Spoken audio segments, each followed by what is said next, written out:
Just to be clear, there is no one lens that's going to meet all of your needs, but if I was going to choose only one on a Sony full frame camera to make good films, then I would go with this Sony 24-70 f2.8 G Master Mark II lens.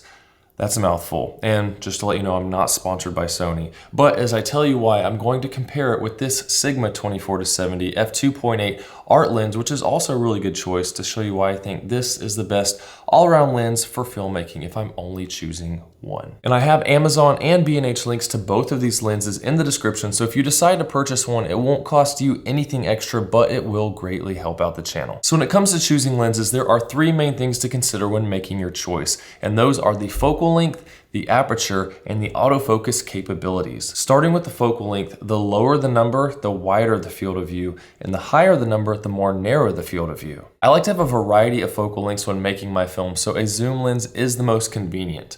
24, 35, and 50 millimeters are my most used focal lengths, and they're actually the only three that I used when filming my last short film, Bedtime, that I'll have linked in the description so you can check out how using those focal lengths contributed to the overall look of the film. And I actually shot that film on a Sony full frame camera. So let me know down in the comments what types of videos you plan on making, because that could possibly change my suggestion for you. But with this 24-70, you get all of those focal lengths combined into a single lens. I'm on the 24 millimeter, and this is definitely wide enough for vlogging. No issues there. You can see all this great stuff. And even if we go to steady shot, to make it even smoother, boom, no problems. So hey dudes. It's a great lens. You need to have a little bit of muscle so that you can hold this thing up for a long time, but it works. You'll also get some extra reach over that 50 millimeters that I like with the 70 millimeter capability of this lens. And there are other options like the 24-105 f4 lens, but for that extra reach, you're making a trade-off because of the maximum aperture capability of that lens. The Sony 24-105 millimeter only lets you get down to an aperture of f4, which is still good, and that'll give you a shallow depth of field, but the 24-70 millimeter will give you a maximum aperture of f2.8 that gives you an extra stop of light as well as an even shallower depth of field. And if you don't know what I mean by stops of light, I have another video that'll help you understand how exposure works linked in the description as well. And an important thing to keep in mind is that both of these lenses give you that maximum aperture of f2.8 throughout the entire zoom range of the lens, unlike cheaper kit lenses like the Sony 28-60 millimeter, which starts out at f4 at 28 millimeters, and as you zoom into 60 millimeters, you have to go all the way up to f5.6 on the aperture, which is very limiting on your creativity. The lower the maximum aperture of the lens, the shallower you can make the depth of field, which gives you a lot more control over the style of your shots. Another reason why shallower depth of field is important is because of the low light capabilities. When shooting with a full frame camera, the larger sensor with its larger pixels will give you much better low light performance than something like an APS-C or Micro Four Thirds camera will at higher ISO settings. So even with the ISO at 1600 when at f2.8, the large full frame sensor of the FX3 gives you a very clean image in a low light setting. If you can only go down to f4 like on that 24-105 millimeter, you'll have to push the ISO up to 3200 for the same exposure.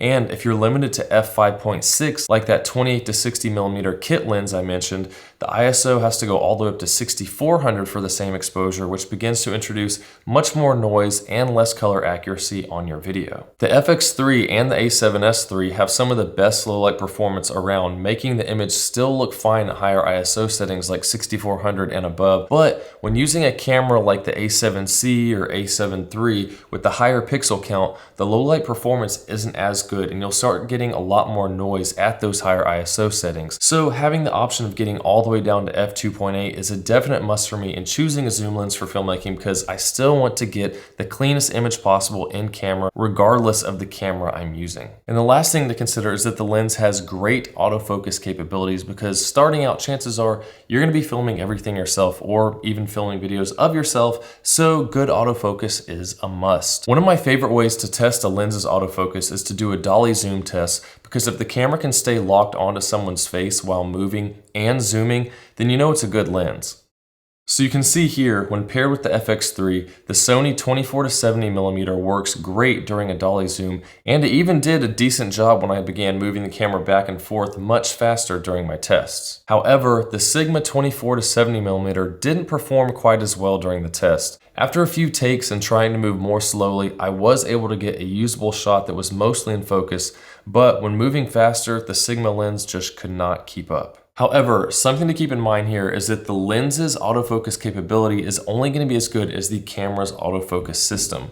Now, the FX3 has a great autofocus system, so the Sigma lens was the weak link in this test, but pretty much every Sony camera, full frame camera that's a Mark III or higher is going to have a really good autofocus system, so these should work just as well with any of the versions you get. Unless you go to one of the Mark IIs like the A7S Mark II that I used to have with only its contrast-based autofocus, it's not going to perform nearly as well with either of these lenses. I also like to test out the touch autofocus, and both lenses had similar performance with no noticeable hunting in my touch autofocus test for racking focus between multiple objects.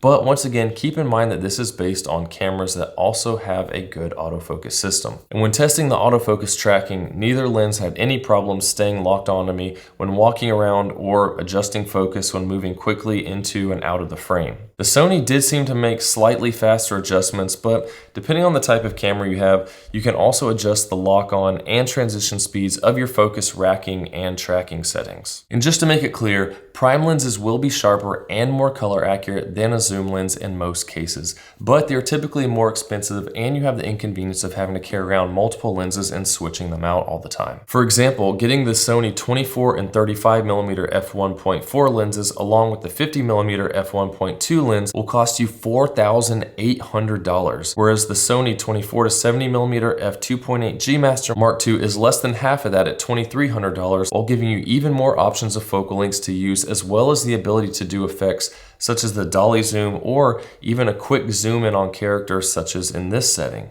So even though both lenses seem to give the same quality in almost all the tests, I would have to go with the Sony G Master because of the better performance in the dolly zoom test, but it also has some other features as well. There's a locking and adjustable aperture setting here on the lens, as well as a friction control right here. So you can have smooth if you want it to move easier, like perhaps you're using this to do that dolly zoom trick like I was showing you earlier, or you can make it tighter so it's not moving around, like if you're doing it shot looking up, you don't have to worry about the lens slowly coming down from that. So that's good. Plus, this is about 1/3 of a pound less than this one, so quite a few benefits there. But if you don't think you'll be needing the better autofocus capability for those more unique types of video moves like the dolly zoom or the lighter weight, then the Sigma is still a great choice that will definitely save you some money too. And another option is to go with the original 24-70 f2.8 G Master lens, which is what I'm shooting on right now, and it's at a cheaper price of $1,700, which is $500 less than what I paid for a long time ago when I got it. And the autofocus performance of this lens is still good enough